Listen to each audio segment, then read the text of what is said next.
Katerina Jaka watched the German soldiers flee. Streaming from the east, that's what she was seeing. Allied bombers flew above them. She thought they all might die, and then soon there was the silence of all the SS men.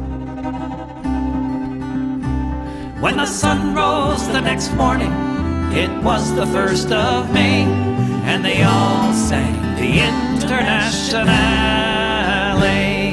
They all sang the Internationale.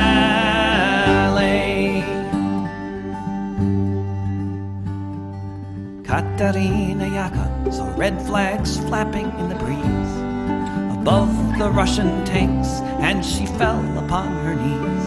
And so many different voices in so many different tongues sang the most beautiful song that could ever have been sung. In German, Lithuanian, in Polish and in Dutch, a myriad of melodies has never had been such. In Russian and in Yiddish, Italian and French, emerging from the forests beneath the trench. When the sun rose the next morning, it was the 1st of May, and they all sang the Internationale. When the sun rose the next morning, it was the 1st of May, and they all sang the Internationale. They all sang the Internationale. Völker hört die Signale auf zum letzten Gefecht. Die Internationale erkämpft das Menschenrecht. Völker hört die Signale auf zum letzten Gefecht. Die Internationale erkämpft das Menschenrecht.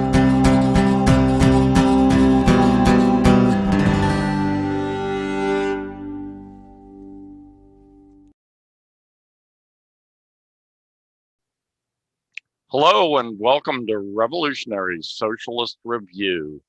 This is Chris Driscoll, your co-host, and the other co-host here with me tonight is Rainer Shea. Hello, Rainer.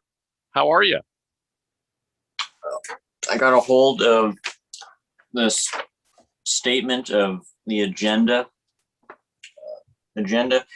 The call to action upon local institutions in my area from my organization, the Peace and Freedom Party of Humboldt County. We're trying to get businesses and other institutions here to agree to boycott Israel. Aha. Worthy cause. We'll see how that goes. That's always a very big, a real stickler. You get people who are rabid on both sides, which makes for a tenacious fight, but that's what we need because we know who's in the right and who's definitely in the wrong. I mean, it's pretty damn clear who's in the right and who's in the wrong in that one, with the fascist Zionists occupying Greater Palestine. They've stolen the largest part of Palestine. They just need to either get the hell out or agree to abide by democratic rules of Palestine, like all the other citizens do.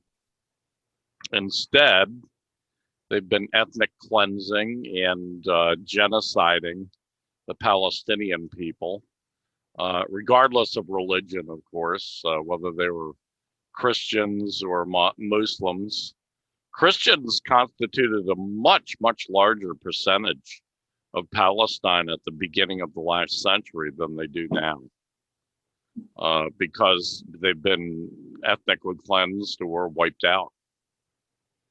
Whole entire Aramaic speaking Christian communities, Aramaic is supposedly the language that was spoken by Jesus Christ, the founder, supposed founder of the Christian religion. Of course, I don't believe that there ever was such a person, or that certainly that he was the founder, certainly that he was, I believe, certainly that he was not the founder of the Christian cult. Still, that's the general belief among most Christians and non-Christians, that he was the founder and that he was a real live human being at one time, 2000 some odd years ago. And it's a shame, though, because these are historic communities. I mean, these people have kept this historic language going for more than 2,000 years. These are real, honest to God Palestinians. These are real people who deserve to be there, and yet they've been wiped out or driven away. It's a crime against humanity of Nazi-like proportions. I know they have some idiot rule you're not supposed to mention Nazi with the same breath as Zionist, but in my opinion, it fits. They're doing exactly to these Palestinians, Christian or Muslim, what the Nazis did to Jewish people in the 30s and 40s. Anyway, it's a good thing to be on, Rainer. It's good you're on it. I know with your efforts, you'll get something done. This is the Revolutionary Socialist Review episode for June 24th, although as per normal, we're taping the episode the night before, somewhere around 9 p.m. the night before, starting out 9 p.m. Pacific time, which I guess over on the East Coast, it's more like 12 right now. And our first topic is the Communist Party of China Centennial, coming up on July 1st, 2021, and people's trust in the CP on the rise, surveys find. Now, this is a pretty big deal in China. I just talked to my friend Steve, who lives in Wuhan, China, and already people are celebrating. There are celebrations all over the country getting ready for this 100th anniversary of the founding of the Communist Party of China. China's 1.4 billion people are in the midst of celebrating this 100th anniversary.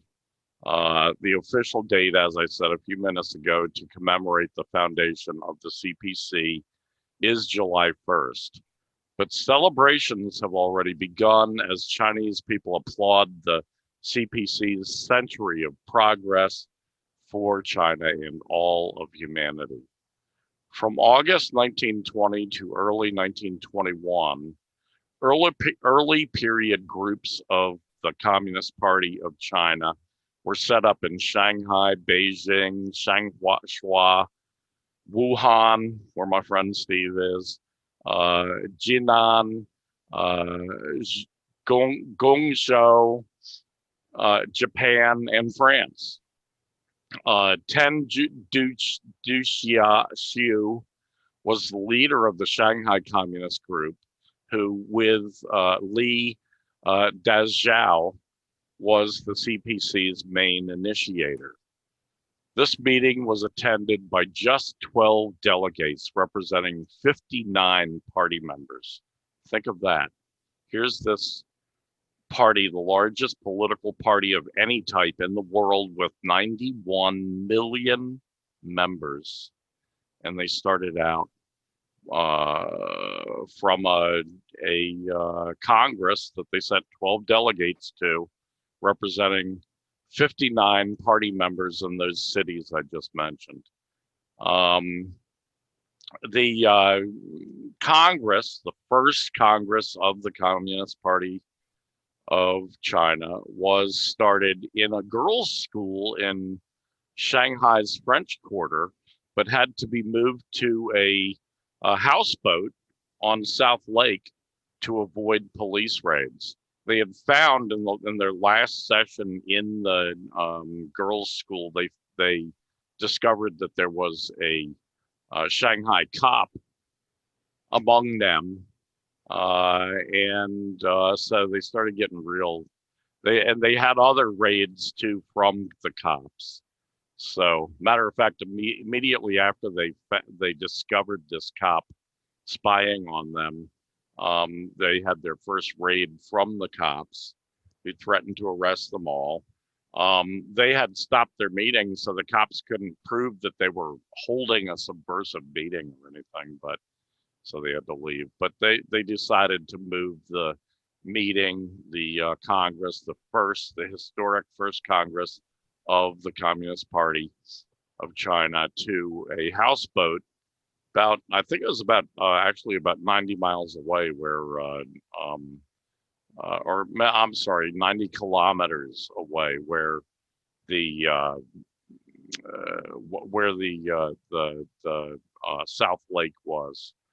The formal and unified name, Zhongguo Gongchan Dang, which means Chinese Communist Party, was adopted and the final agenda was carried out.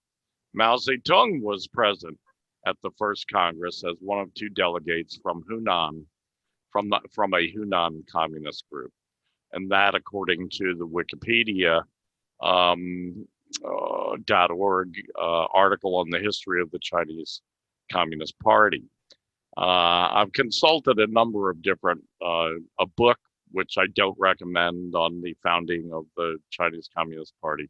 It's written by some English academic who's obviously got a bug up his ass to try to say everything nasty and offensive against China, and especially the Chinese Communist Party possible. But I got some useful information, so I'm trying to put things together for people. In 1921, and for hundreds of years prior, China had been affected with plagues, droughts, floods, famines that spelled disaster and death for millions.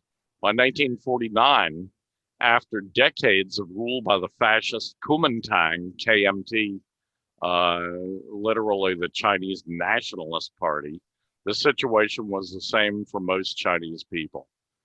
In October 1949, the CPC completed its liberation from foreign imperialism and overthrew the KMT, ushering in an era of progress. Today, close to 1 billion people have been lifted out of poverty, and the plagues, droughts, floods, famines are a thing of the past, having been wiped out by enormous civil engineering projects, civil defense and safety organizations, and the leadership of the CPC. Of course, there are still floods occasionally, but mainly big giant projects like the Three Gorges Dam, for example, have mitigated the worst disasters of those floods that China used to experience for centuries, for millennia.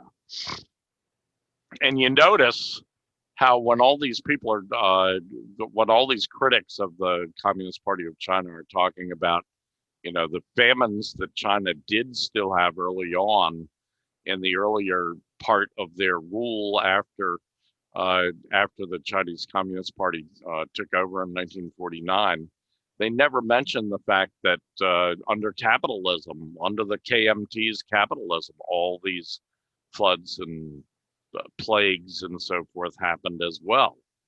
It only happens under communism as far as these liars are concerned. China is now on its way to becoming a moderately prosperous socialist nation with the largest manufacturing sector of any country in the world and the second largest economy. And that's probably going to change in the next couple of years. It'll probably end up being the first largest economy as it overtakes the United States of America. Chinese people's satisfaction and trust in the century-old Communist Party of China has been on the rise. This is a quote. Driven by the party leading the country in fighting COVID-19 in the COVID-19 pandemic and eliminating extreme poverty, according to reports and analysts, says a recent article in the People's Daily, the official newspaper of the CPC.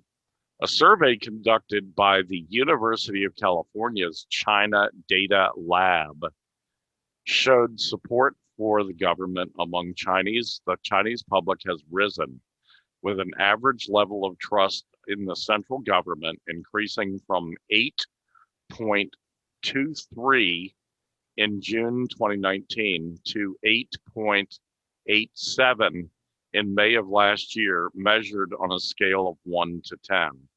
So that's 82% in 2019, jumping to 88, almost 89% in May of last year.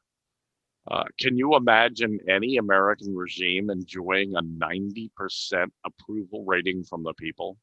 I can't. Biden's approval rating in June 2021 is 52%, and Trump's typical rating during most of his presidency was around 40%, sometimes even lower than that. Congratulatory messages have poured in to the CP from socialist, workers, and communist parties around the world, including from a few parties in the United States. The Communist Party of China has led the country to tremendous successes, demonstrating to the world the great advantages of the socialist path of development. The leader of Russia's Communist Party, Gennady Zyuganov, has said. Zyuganov, chairman of the Central Committee of the Communist Party of the Russian Federation, congratulated the CPC on its upcoming 100th founding anniversary on July 1st in a recent written interview with Xinhua. The CPC is celebrating its 100th anniversary after a glorious journey, Zyuganov said, adding that the CPC understands the deepest aspirations of the people, protects their interests, and has paved the way to the nation's great rejuvenation. Owing to the selfless efforts of CPC members and the working people, China has become a dynamically developing country, a model for the rest of the world, said the Russian politician.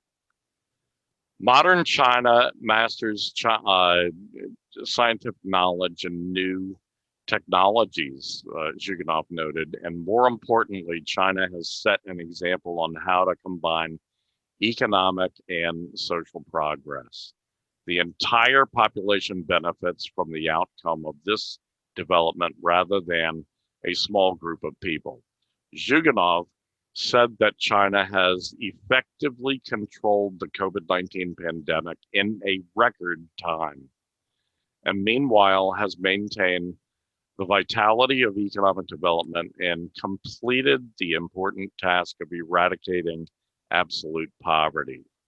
We are happy with China's remarkable achievements, he said.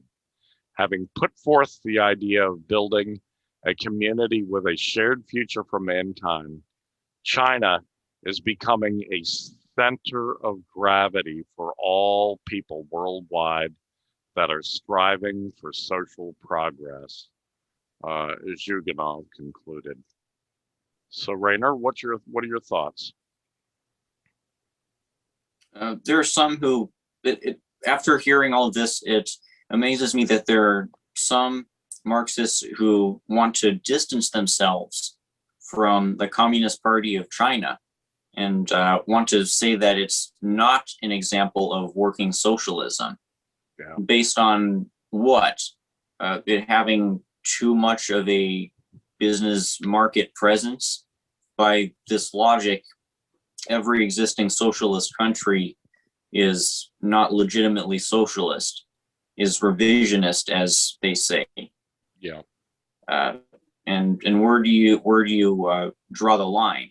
What would you expect? It's not just every existing socialist country; it's every socialist country that's ever existed since the first socialist revolution in 1917. All of them have gone through a period of mixed market socialist development. All of them have used the Leninist method of new economic policy, and China is no exception. Right. And if you try to claim that this is fraudulent socialism, which is actually something that John Bolton has been claiming, and how many of us are willing to trust him? If you say that China is fraudulently socialist, then you lose a big leg to stand on in arguments for why people should become socialists. You can't lay claim as a communist to the fact that that communism has lifted hundreds of millions out of poverty and is spearheading the global climate movement and is helping rectify the global economic inequities caused by Western colonialism. You're willingly limiting the amounts of arguments you can make, and really retreating towards a theoretical series of promises, like the like you can't lay claim to the accomplishments of actually existing socialism. You can only claim that that socialism will theoretically make this happen. Don't pay attention to anything that goes on in China. That's not real socialism. So it's no surprise that John Bolton has been putting forth these kinds of arguments. You know, John Bolton is on record for saying, without apology, without shame, that he is willing to misrepresent the truth if he believes that this is necessary to advance U.S. strategic interests. And so it's not surprising that in one column from earlier this year, it was a January column on Trump versus Biden. When it comes to China, Bolton was claiming that the Communist Party of China does not put forth or try to advance any actual Marxist theory. He was claiming that this new Cold War is not an ideological battle like the last one is. And I don't know if he actually believes this or if he's just putting stuff out there to try to confuse people. Yeah, it's kind of weird, but you know, it definitely goes counter to the message of the State Department, the CIA, the American dictator Biden, who all claim that China is a Marxist-Leninist terror that must be stopped. That the Chinese Communist Party, in particular, they call out and call for the regime change in China and for the overthrow and destruction of the Communist Party of China. So it's no surprise, really, that someone like Bolton is taking a different tact, equally as vile and equally as filled with lies, to what the State Department is saying and what the CIA are saying and what the Emperor Biden is saying, the Emperor of the American Empire, the largest, most brutal empire in the history of humankind. Anyway, on with the show. Next on the list, capitalist desperation and the looming threat of war with China. Now, this article focuses on the reactionary trend within U.S. society in response to the weakening of capital. Recently, Richard Wolff, I think we all like him, he put out an article assessing that capital within the U.S., privatized capital especially, can only survive at this point because it is perpetually being propped up by a huge government safety net. And the thing about this safety net is it's based off of a currency that's imminently going to collapse. Also in my article, I quote this one Chinese expert, I forget their name, who affirmed the assessments from people like what's his name? I forget the name of this economist, but one economist has been putting himself out there over this last year and has been predicting that the US dollar is going to crash sometime, probably by the end of 2021. We'll see if that's true. You might know the name of this economist. I forget his name, but seemingly most other economists in the US have been disagreeing with him in this prediction. But apparently these Chinese experts are able to more honestly assess the situation, and they've concluded that he's right, that the US dollar's foundations are increasingly shaky as a result of imperial decline. And sometime soon, the dollar is going to crash. So US ruling class is trying to clamp down on the population through whatever means it can. And one of these tools that it's using to try to maintain passiveness among the population in the face of unprecedented economic crisis, it's going to get worse, is propaganda. The US ruling class, through the CIA, through covert CIA messages, is inculcating Americans with this idea that China is committing a genocide against the Uyghurs. This is pure projection, as we've covered many times in this show. All of these genocide claims have been thoroughly debunked. But there needs to be this narrative perpetually put forth about America's biggest adversary committing crimes that mirror Euro-American colonial genocides, because American society needs to be able to hold on to this justification for America to keep existing. If the people in this country found out about all of the things you just mentioned, about how socialism with Chinese characteristics has been drastically lifting up the living standards of the Chinese people, about how socialism in general leads to higher living standards, to economic growth, to peace, all without having to perpetually invade other countries, the people in this country would come on board with what we're doing. we're trying to build up an anti-colonial proletarian revolution to overthrow the United States and build socialism within a post-colonial continent. And if not for the Uyghur genocide hoax, a lot more people would probably be willing to listen to us.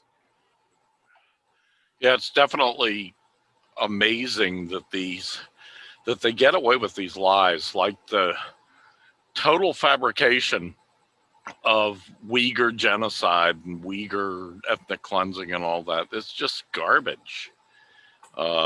They never mention that there was, for a time, it's been mitigated now, but there was for a time a real Uyghur terrorist problem because Al-Qaeda and ISIS, with the help of the American empire, were in the areas where the Uyghurs live, in the northwestern, far northwestern part of China, recruiting and then taking these young kids off to fight their wars in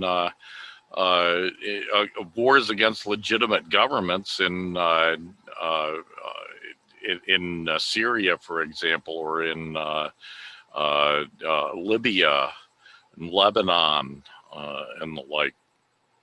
So it's just, yeah, a confrontation seems to be brewing. I mean, there are a lot of parallels with the lead up to World War II and World War I, except that now there are nuclear weapons on both sides. So that's really a big tragedy. Rainer? Oh, I've got nothing more to say about that, but I want to take this opportunity to tell a story about wanting to tell you for a while about my activism experience. Okay. It's only loosely related to what we're talking about, but it's quite entertaining, quite intriguing. See, last year I met this guy in college who seemed somewhat open to some of the ideas of the Peace and Freedom Party of Humboldt County. And so I invited him to come to our meeting. He showed up the next day with his hair dyed bright orange, like the Dark Knight Rises shooter. He said a bunch of off-color things, like I have a picture of Pol Pot on my fridge. He perked up seemingly whenever violence was mentioned. He told a story about how he was raided by the FBI because he had bought a homemade gun from his libertarian friend. On the gun, he wrote Beta Uprising in reference to the 4chan meme about incels rising up with arms. And when he made jokes about school shootings, that was enough for the FBI to raid him. He's now no longer allowed to own a gun. And then a couple months later, this guy apparently told his friend about our group, and this other guy inquired to me. My friend asked me if you're having some sort of communist meeting. So that's kind of an odd way to phrase it. And when this other guy showed up, one of the first things he said to me was, "What if we raided the armory in our local area?" So that made me immediately suspicious. Yeah. At a certain point, he stopped showing up to our meetings, and at a certain point, he started shaving his head. So he was a white guy with a shaved head, which was disconcerting. And a week after he finally left our group chat, this guy's relative, this guy who was apparently his uncle, participated in a Facebook thread wherein a group of people worked to smear somebody in our group by claiming that he had had a gun on him at a protest. Their lie was so blatant, they outright claimed, "I saw the holster," when no such holster was there. So wow, that was it comes. You got to be careful. To the That's FBI. the lesson there. There are provocateurs out there, FBI agents, nuts from the right wing. And you've really got to be careful. Yeah. It's kind of funny they thought that that the Peace and Freedom Party is a communist group. Although, I mean, Peace and Freedom Party has had affiliations or, associations with various communist and socialist groups. So, and I guess you could call Peace and Freedom Party a socialist party from just looking at their program.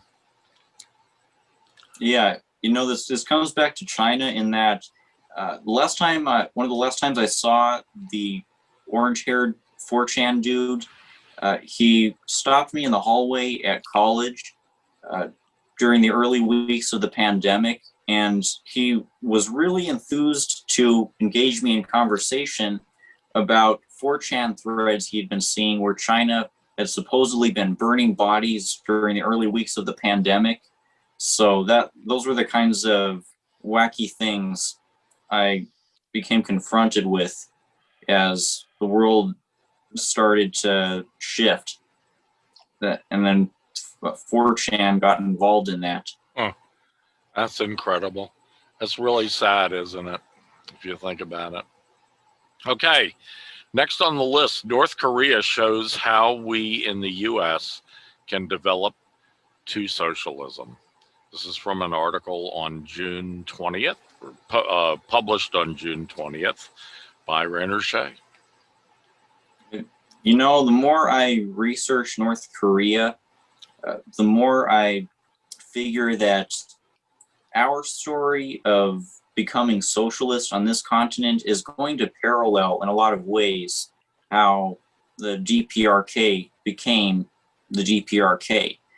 Because before Korea, the northern half of Korea, could become socialist, it needed to overthrow Japanese colonial occupation. That took generations of struggling. That took generations of trying to build an effective vanguard amid this deeply colonized paradigm.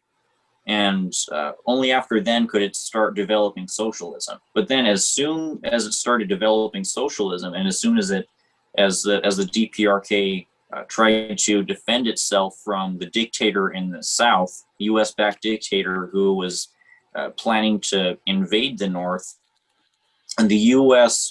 faced it with one of the most brutal backlashes that any liberation movement in history has faced. The U.S. during the Korean War burned down every town in North Korea and killed around 20% of the country's population. So since then, the DPRK has had to rebuild. It's had to do its best to build up its economy in the face of sanctions that are designed to kill, starve its people, and it's had to continuously defend against horrifying, appalling slanders about the DPRK being some sort of monarchy, about the DPRK being a dictatorship, about there being human rights abuses there, when the country accusing it of human rights abuses, the United States, is one of the worst human rights abusers on earth. And these are the kinds of contradictions, these are the kinds of brutal obstacles, these are the kinds of arduous marches that we're going to have to expect as we try to defeat the colonial occupier, the United States, and then from there build socialism. I referred to the arduous march from the 90s, this famine that got blamed on the government, but from what I understand, it wouldn't have been nearly as bad or would not have happened if not for the blockade, right?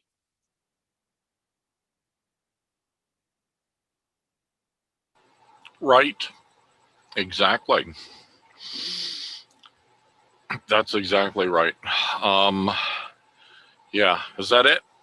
Well, there's also the fact that half of Korea still hasn't been liberated from capitalism and colonialism. Not truthfully, because South Korea has been a neo-colony, turned from a dictatorship into a liberal democracy, where Washington is still in control, and the South has been turned into a military proxy for the United States that's used to advance Washington's military threats against the North. So half of Korea still, it has not been liberated. Half of it is still gripped with the forces of capitalist reaction, and that's going to be another sort of thing that we're going to have to expect as we try to liberate this continent from capitalism and colonialism, because even after the United States itself is abolished, there's going to be a lot of factions. There's going to be a lot of native tribes that get gripped, that continue to be gripped by the forces of capitalist reaction, and that we're going to try to resist the advancement of class struggle and the implementation of socialism. Like an applicable example in this last year is the fact that the leader of the Navajo Nation endorsed Trump.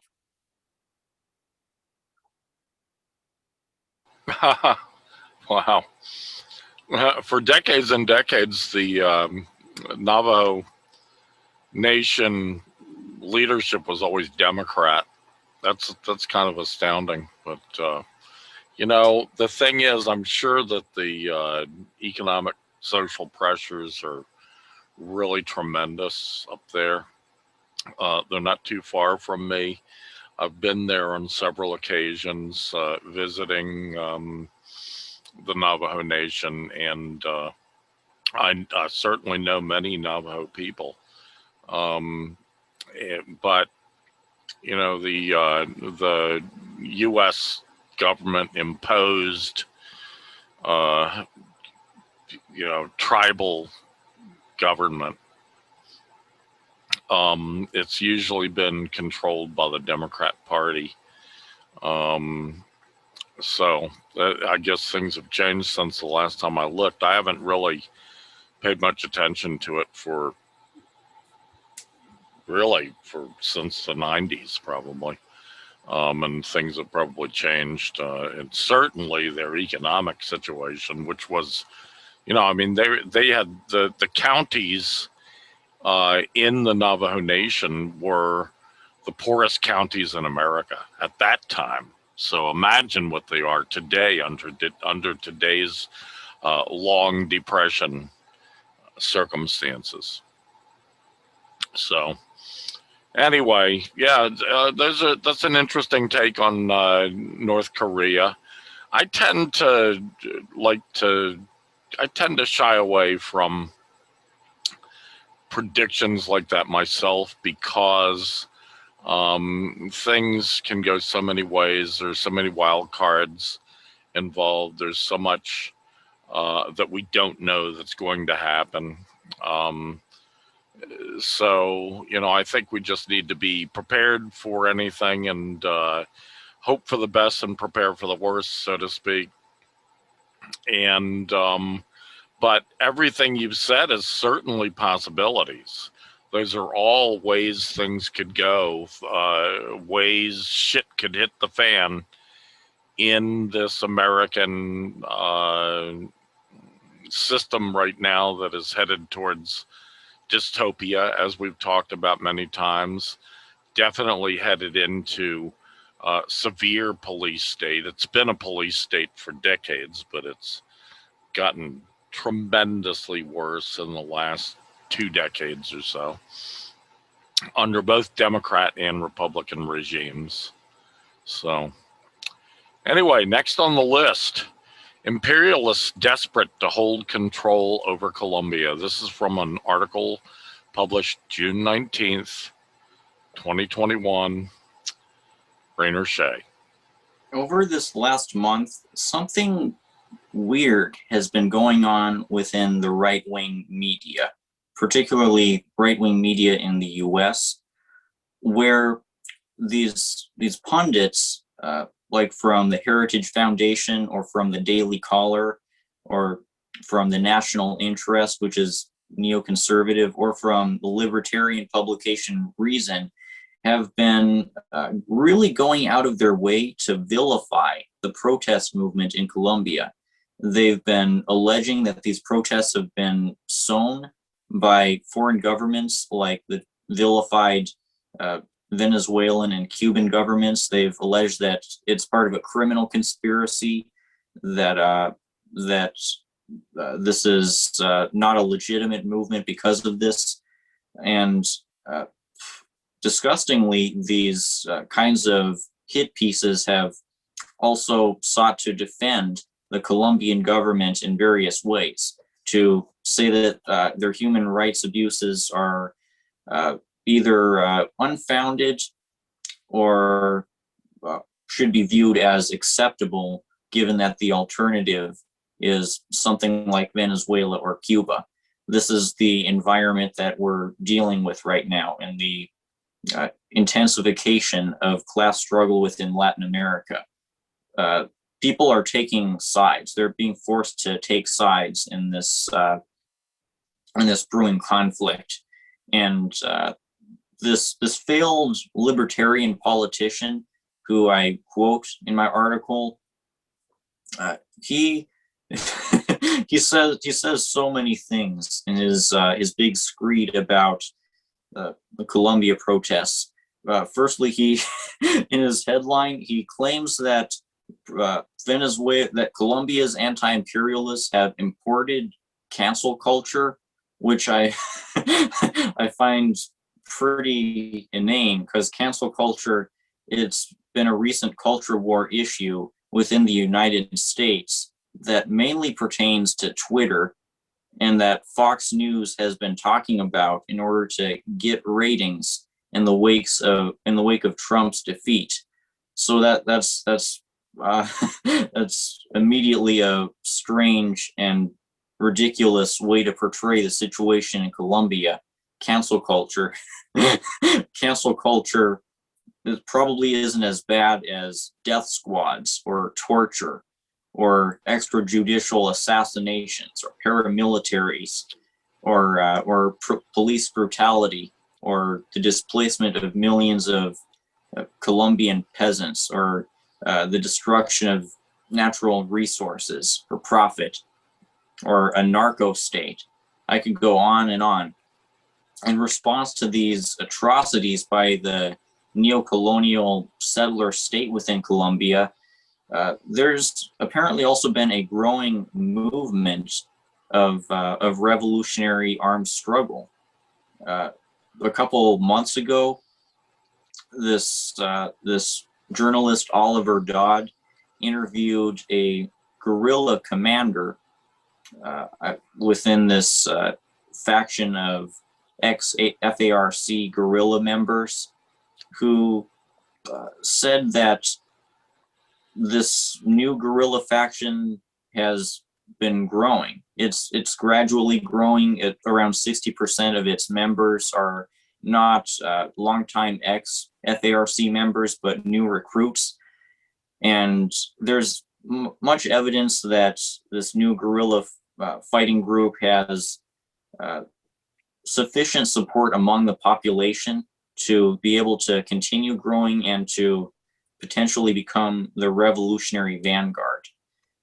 And we've talked about how revolutions happen many times on this show. We've talked about how during the Cuban Revolution, the Russian Revolution, it was a combination of guerrilla fighting and strikes, with strikes being the biggest, most decisive factor that overthrew the Russian government and the Cuban government, and that let the communists be able to take over.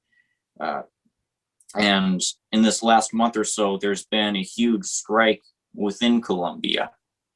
So naturally, Colombia's government has been growing alarmed and has been using whatever brutal methods it can to try to desperately suppress this strike, because Colombia's government knows that in the coming years, if these kinds of rebellions continue to grow bigger, and if these guerrilla fighters continue to grow in numbers, grow in influence, grow in perceived credibility among the masses, then a revolution could very easily happen. Yes, very easily. We need to keep a close eye on what's going on in Colombia, and we promise to do so. It's certainly something that's got the local comprador bourgeoisie in Colombia shaking in their boots, and it's certainly got the CIA and the State Department in the United States tremendously concerned. And what really concerns them is when the working class starts moving into the streets. And that's what we've seen in this last month. It's been quite astounding, especially for Colombia, which has been ruled very much like the United States by a liberal and conservative party for the last more than a century. And things are changing rapidly in Colombia. I would really characterize not just Colombia, but Peru as well, Chile as well. I would characterize a large portion of of South America as being in a revolutionary or pre-revolutionary period. We don't know how that'll go, but it's definitely something that we've got to keep our eyes on, give our solidarity to wherever and whenever possible. So next on the list, people in the former Soviet countries and Eastern Europe say they were better off with socialism. Now, this actually comes from an article that's a couple of years old. It comes from The Communist, which is the newspaper of the Communist Party of Great Britain, Marxist-Leninists, that's in parenthesis, Marxist-Leninist, in an article published on July 26, 2019. But I really think it's just as pertinent today. I've seen polls that have come around since the polls that are cited in this article. And that's the main reason I really like this article is they cite numerous polls done by well-known and respected polling organizations that show that the people of the former Soviet republics, which are now independent countries, and of Eastern Europe, which was the Warsaw Bloc back in my day, allied with the Soviet Union, that those people feel that they were much better off under socialism than they are today. And it's no surprise if you know what's gone on since the late 1980s and early 1990s in those countries. Former Soviet leader Joseph Stalin's approval rating has hit a record high of 70% among Russians, according to a study published by Levada Polling Center. Levada Polling Center is a liberal-leaning polling organization in the Russian Federation. Stalin's approval rating among Russians hit record high. The Moscow Times, that's where this quote is coming from.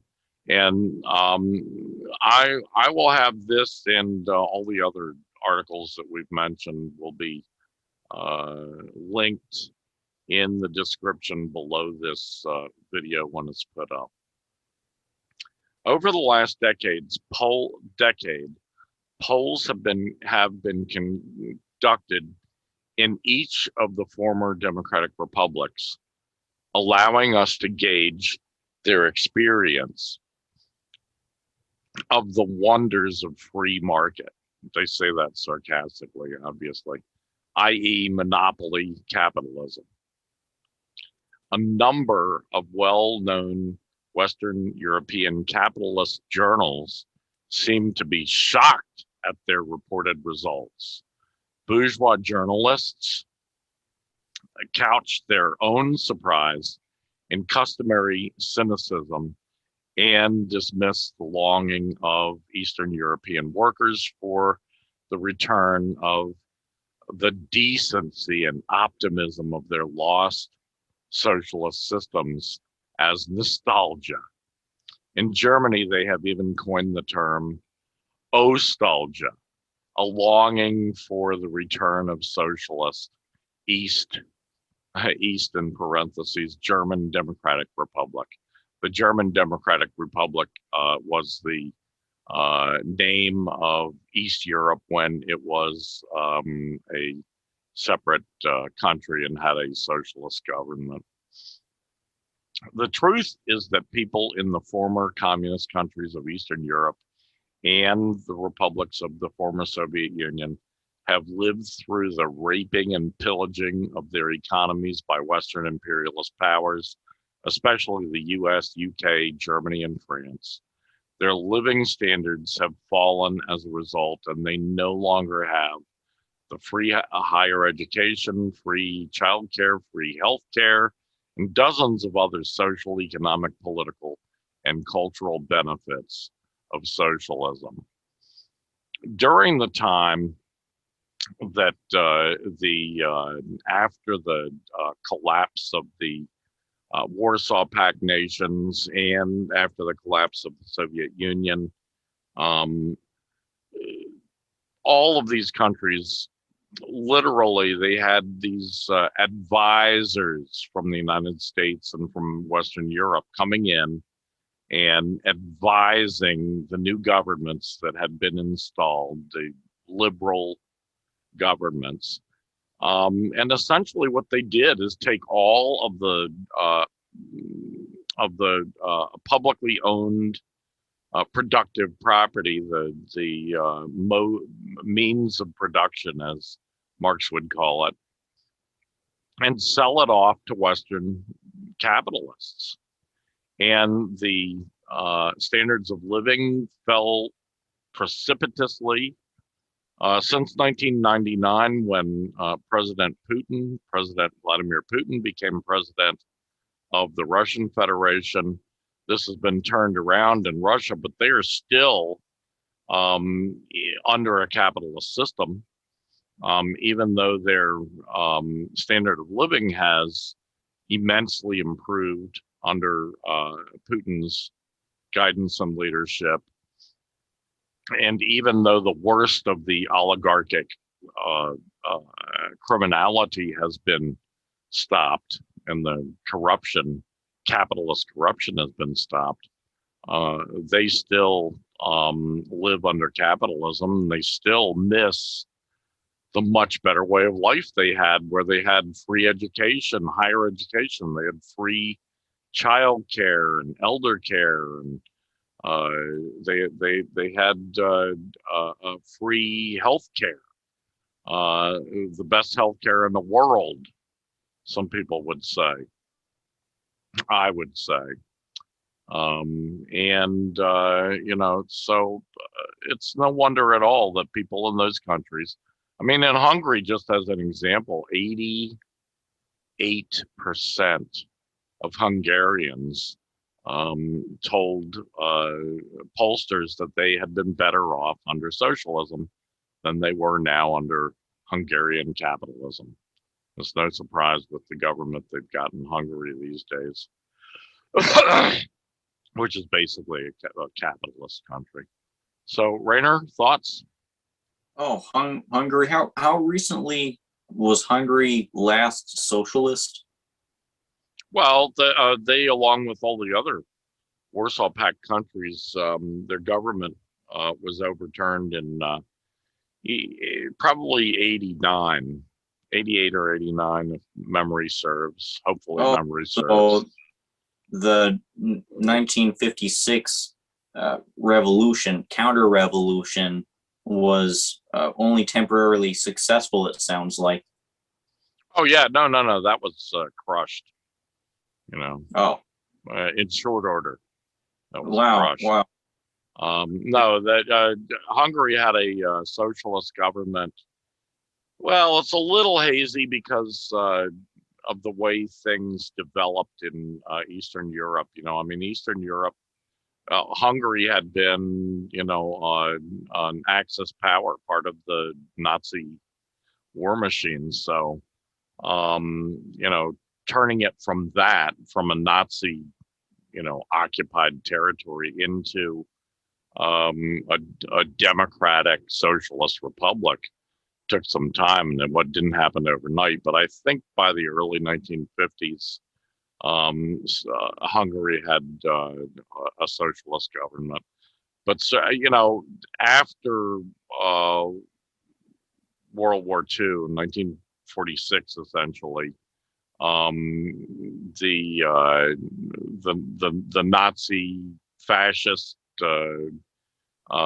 former regime in Hungary had all been chased out, you know, defeated in war by the Red Army of the Soviet Union, and the exiled Communist Party of Hungary was back and working with the people to try to rebuild.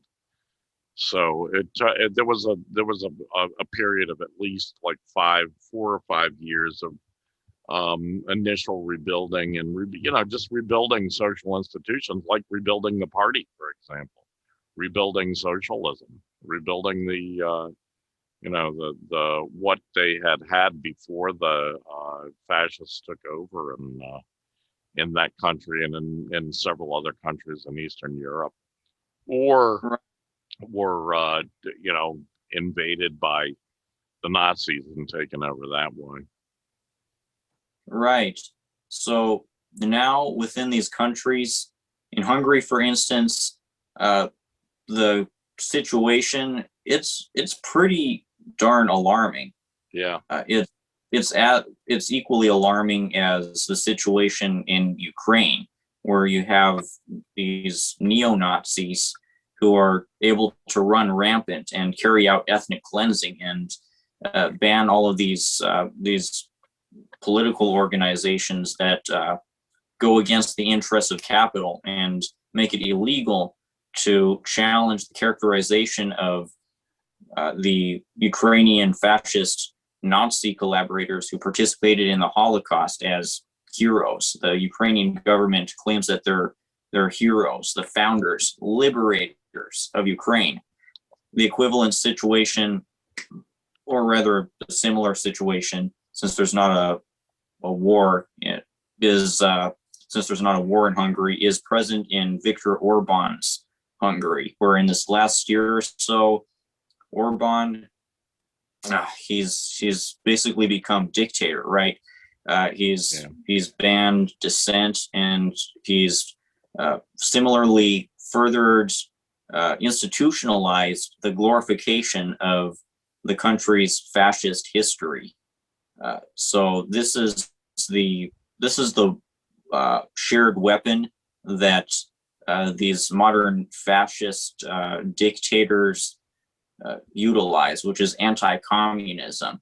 They're trying to make the people within these countries question their own memories, question their eyes and ears, and believe that communism was tyrannical, that it was a plague upon their land, and that the fascists should be looked up to because they resisted the supposed tyranny. But apparently, the good news is that this propaganda, at least within Hungary, is so ineffective that something like 80% don't really buy into it. So there's this fascist minority, significant minority, that is clinging to power there, So that's probably why the repressive state is so extreme within Hungary right now, because underneath the surface, underneath the fascist bluster, class struggle is trying to bubble to the surface. Yeah. Yes, definitely. Okay, next on the list, racial injustices have made the U.S. Civil War, made a U.S. Civil War inevitable. Rainer Shea. The thing about the media's concern over this last year or so about near future U.S. Civil War is the Trump supporters who've been committing all these acts of violence. They're privileged people. The Capitol Hill rioters, they were Fox News watching CEOs. They were petty bourgeois live action role players. They were labor aristocrat weekend warriors. They were not people who would have the economic incentive to try to sacrifice their lives, if necessary, to fight against the U.S. government. When things actually escalate to a point of civil war in this country, these MAGA people are going to be the ones fighting on the side of the government to try to crush a national liberation movement from the impoverished and disenfranchised, colonized, non-white communities who are actually going to be spearheading a resistance against the government. And I believe this because a couple months ago, the sociologist Temitope Oriola predicted that the US is soon going to enter into an armed anti-police insurgency where the poorest, most disenfranchised members of the African community in this country, potentially along with other colonized peoples like brown people, indigenous people, are going to start rising up against the police state and carrying out retaliatory actions, whether that involves firearms or homemade explosives, stuff like that, with the goal of ending the de facto military occupation that perpetually terrorizes these colonized communities in the midst of ever deepening inequalities that disproportionately impact the victims of US colonialism. So you have all these discontents bubbling to the surface.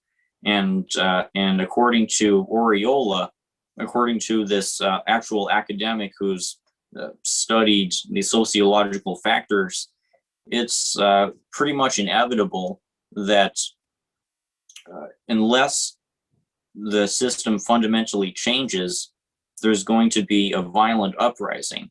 And it's not going to come from the more privileged white people. It's going to come from the people with the very least privilege, who have everything to gain and nothing to lose from putting their lives on the line.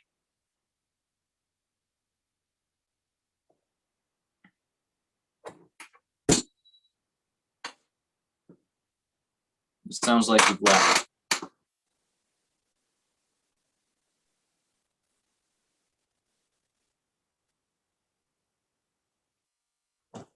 It sounds like. No, I'm here. I just I was trying to pour myself a drink right when you, and I was hoping you would continue speaking for about half a minute more, but well, we'll get back to that later. Yeah, well put. The situation in the inner cities and the inner city ghettos, and I mean, you know, a lot of the inner city ghettos have been wiped out over the last 20, 30 years, and the black people of the inner cities have been ethnically cleansed out of the cities to make way for yuppie development. And so they're pushed into ghettoized suburbs. At least that's the way it worked where I'm from in the DC area. PG County, which is right next to, is just east of Washington, DC, and is pretty much adjacent to where most of the ghettos used to exist. PG County's now become the ghetto, you know, and a lot of the places that used to be ghettos have been yuppified, I'd call it. But these people, I think that it's quite evident. I mean, you don't see it as much in where I am in Phoenix, Arizona, because the black community here is not very large, but you do see it even here, even with the small percentage of black people in this city. The people who are here live in ghettos for a large portion of them, and they're ready to pop. They've been showing it in demonstrations and street actions and so forth, especially over the last year, over the anti-police state mass outpouring, uprisings, demonstrations that we saw since about a little more than a year ago, after in the aftermath of the murder, the brutal, cold-blooded murder of George Floyd. So yeah, I mean, things are ready to pop. And I don't think it's just among black working class people. I think it's among all working class people. Things are ready to pop, from what I can tell, from what I see. But we'll see. You know, I mean, things can go in lots of different directions, as we've been talking about tonight. Okay. Next on the list and final in our lineup is the Imperialists Intensify Colonial Genocide, from an article published June 17th by Rainer Shea. So in this Reason article that I mentioned earlier, this libertarian guy tried to vilify the anti-colonial movement within Colombia in a strange way. He was saying that the indigenous movement there, he was seemingly complaining about how much land it has, and it was and he was complaining that they're unjustly using blockades to try to pressure the government and giving them more land and resources. And I was like, well, this is next level projection, because the indigenous people aren't the villains in this situation. They're defending from a settler colonial state where a white elite holds so much land and is displacing the indigenous and black people there, and is exploiting their labor and resources to a horrific extent, while carrying out world-shocking state violence against them. At the same time, Colombia's partner in colonial genocide, Israel, is unjustly using a blockade to sabotage the reconstruction of Gaza in the wake of the unprecedented levels of bombings that Israel has just directed against prominent buildings within Gaza. These include buildings, living spaces, stuff like that, really essential aspects of these communities. The Israelis have been deliberately targeting those places, like how the Colombian settler colonial state has been carrying out terror against the disproportionately non-white, impoverished population within that country. And so there are these parallel instances of colonial genocide, and in these two settler colonial states. And I think it's notable. I think it's encouraging that these kinds of upticks in resistance have been occurring within three of the very most crucial strategic countries for global imperialism. The United States, which has been experiencing this uptick in resistance from the colonized that we were just talking about, is the core of global capital, the core of global imperialism. Israel is crucial for the strategic military interests of US NATO imperialism in Southwest Asia. And Colombia is indispensable militarily for US imperialism because it's right on the border of Colombia, and it's being utilized to carry out Washington-backed aggressions against Venezuela. Did I say Colombia before? I meant Venezuela. Colombia is on the border of Venezuela, and it's crucial for Washington to carry out many of its imperialist subversion efforts there.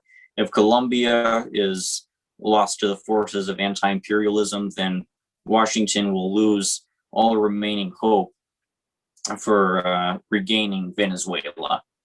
So there's this uptick in resistance, in class struggle within the very most important strategic locations for imperialism. And that's why the imperialists are so desperate to step up their repression efforts. That's why Israel and Colombia have been experiencing these parallel instances of brutality in different forms.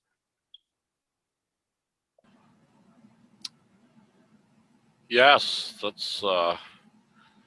Just had this low-flying military jet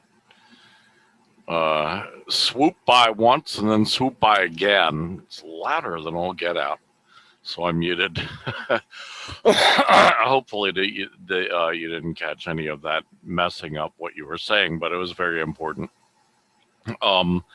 Yeah, that's an astute analysis, and I agree with it 100%.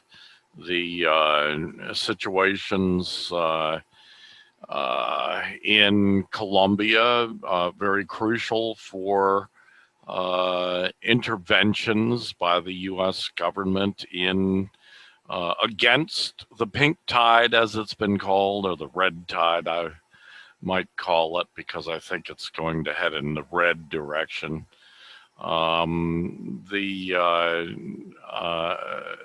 Israelis, of course, so-called the Zionists occupying Palestine, they are crucial in playing the same role in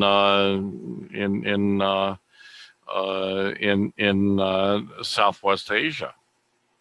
So yeah, of course, both very crucial to the American empire's overall geostrategy.